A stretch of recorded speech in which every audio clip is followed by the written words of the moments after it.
आणि बुलेटिनच्या सुरुवातीला बातमी आहे मुंबईतून। दादरमधल्या कबूतरखान्यावर कारवाईला सुरुवात झाली आहे। मुंबई महानगरपालिकेच्या कारवाईला सुरुवात झाली आहे। मुंबई उच्च न्यायालयाने निर्देश दिल्यानंतर ही कारवाई केली जाते आणि या कारवाई विरोधात पक्षीप्रेमींनी आवाज उठवलाय। याचा आढावा घेतला आमचे प्रतिनिधी महेंद्र जोईल यांनी।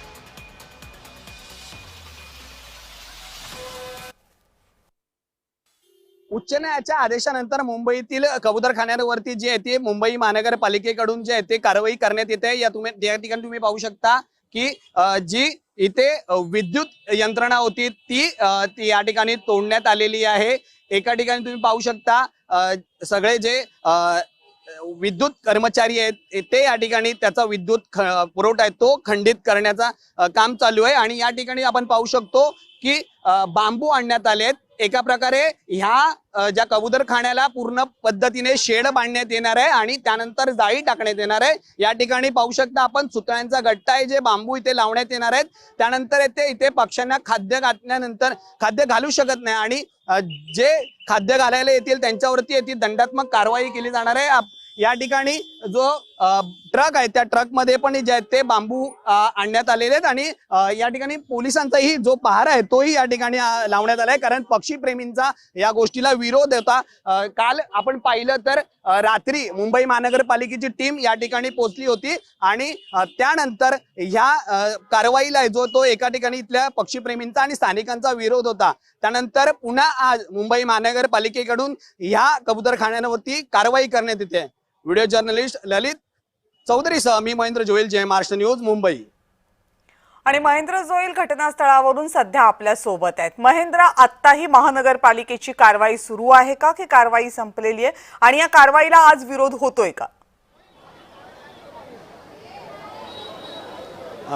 नक्कीच कविता मॅडम, मी तुम्हाला परत एकदा दाखवतो। या ठिकाणी आहे ती मुंबई महानगरपालिकेचं पथक आहे ते या ठिकाणी काम करत आहे। या ठिकाणी तुम्ही पाहू शकता जे ते बांबू बांधण्यात आले आहेत आणि पूर्ण जो कबूतरखाना आहे तो बंदिस्त करण्यात येणार आहे, जेणेकरून येथे जे कबुतरांना येथे खाद्य घातलं जाणार नाही आणि त्याच्यासाठी जे ते मुंबई महापालिकेचं पथक आहे ते काम करते। या ठिकाणी पोलिसांचा मोठा जो आहे तो फौजफाटा इथेही लावण्यात आलाय आणि जर पाहायला गेलं तर तुम्ही या साईडला माझ्या पाहू शकता जैन समाजाकडून आहेत याला जो आहे तो विरोध होतोय।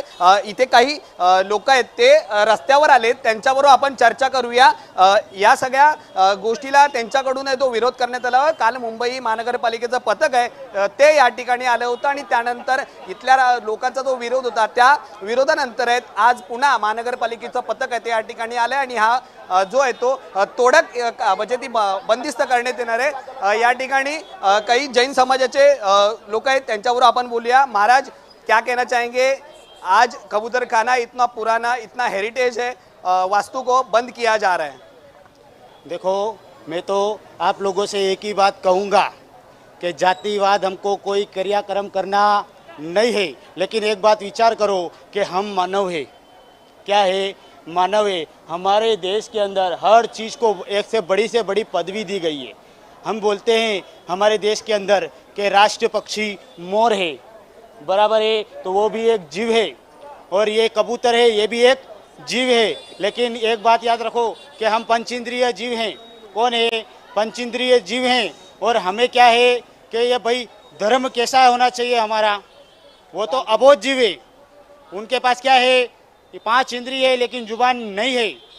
आज वो भूखे प्यासे मर रहे हैं। मेरे सामने की बात है, मैंने देखा है ऊपर एक कबूतर तड़प तड़प के मर रहा था, मुंह में से उसके खून निकल रहा था। विचार करो, ऐसी अगर दुविधा और ऐसी सब चीज़ें अगर हमारे साथ होए तो। पर मुझे एक सवाल आपसे ही है कि उच्च न्यायालय ने ऐसा कहा है कि ये जो पंछी है इनकी जो विष्ठा और उनके जो पर से निकलते हुए पर है उससे हम इंसानों को बहुत तकलीफ होती है, वो धोखा है। एक बात मेरे को विचार बताओ आप कि 70 80 90 साल से यह दुकानें इधर लगी पड़ी है, बराबर। इधर जितने भी लोग हैं कोई भी आकर आज हमको ये बोला नहीं है कि भाई ऐसी व्यवस्था जमी है। हमें इतने लोग इधर व्यसन करते हैं, बीड़ी सिगरेट गुटखा पाउच सब चीज़ों से व्यसन करते हैं, उससे बीमारी नहीं फैलती है। लेकिन ये जो जीव यहाँ सामने है हमें क्या तकलीफ दे रहे हैं जो इससे बीमारी फैल रही है? जानबूझ के किया जा रहा है, ऐसा पूछ के किया जाए या ना किया जाए, लेकिन हमारी मानवता क्या कहती है कि हमें किसी अबोल जीवों को जो नहीं बोल सकते हैं ऐसे जीवों को हमें मारने का कोई, एक बात याद रखो जीवन के अंदर कि हम किसी के घर को या किसी के कुल को आबाद नहीं कर सकते हैं, तो हमें उसे बर्बाद करने का भी कोई हक नहीं है। संस्कार सीखो पहले जीवन के अंदर कि आप मानव हो। क्या हो? मानव हो। मुझे इतना आप लोगों के जितना सांसारिक ज्ञान तो नहीं है, लेकिन हमारा धर्म क्या कहता है? जैन धर्म कहता है कि अहिंसा परमो धर्म। हमारे भगवान कहते हैं महावीर स्वामी, जियो और जीने दो। तो भाई हम आप लोगों से इतना ही हाथ जोड़ के विनती करते हैं कि हम जितने भी ये लोग यहाँ पर इकट्ठे हुए हैं, कोई भी विवाद करने के लिए इकट्ठा नहीं हुआ है, सब इन जीवों को बचाने के लिए यहाँ पर आप लोगों से विनती करते हैं कि अभी क्या मांग है, ये यहाँ पे बंद किया जाएगा? मैं तो आप लोगों को ऐसा कहता हूँ कि देखो भाई, इसको बंद ना किया जाए। एक बात विचार करना कि आपके घर के ऊपर अगर बुलडोजर कोई चढ़ा दे तो आप रोड पे चले जाओगे। आज वो भी एक ऐसा जीव है, उसको भी यहाँ पता चलता है कि भाई मुझे मेरा घर ही यही है। आज वो यहाँ से कहाँ जाएगा? और मान लो कि वो जा रहा है और रोड पे आ रहा है और लोग उसके ऊपर गाड़ी चढ़ा रहे हैं, तो अभी मैंने आपको अवस्था बताई थी कि मुंह में से खून निकल रहा है, मर रहा है तड़प तड़प कर। ऐसे अगर हमें मरे, हमें हमारा कोई हो, अपना हो, हमारे घर का परिजन हो, और वो ऐसे मरेगा तो क्या हम देखते रहेंगे? हम देखते रहेंगे। अभी आगे चल के आपका क्या कदम होगा? ये जीव बचाना है? कदम होगा। कदम काय घ्यायचं नाहीये. कदम एवढा आहे की जे पशुवांनी काय पण कोणाला तकलीफ होत नाहीये, अजून ते प्रूव्ह पण झाला नाहीये, तर त्याच्या अगोदर ते लोकांना सजा कसं काय? असा कधी असतो काय? अजून कोर्टामध्ये काय पण प्रूव्ह झालेला नाहीये की कबूतर मडे हे एक रोग होऊन राहिलाय. नेमकं तुमचं पाऊल पुढे काय असणार आहे? पाऊल काय आहे? ते आता निर्णय तर घ्यायला लागेल ना. जे अजून कोणाबरोबर काय ते होते ते अजून साबितच झाला नाहीये. तर तुमचं असं म्हणणं आहे की इथून स्थलांतरित केल्यावरती तुम्हाला, तुमचं असं म्हणणं आहे का? स्थलांतरित नाही करायचं, तिथं आता आजारी आहे त्याला आम्ही स्थलांतरित करून राहिलंय. आता तर पूर्ण बंदच आहे.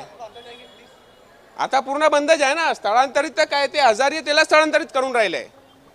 पण अजून कोर्टामध्ये ते जे मुख्य मुद्दा आहे की हे आजारी होऊन राहिले, तसा अजून कोर्टामध्ये काय प्रूव्ह झालेलाच नाहीये.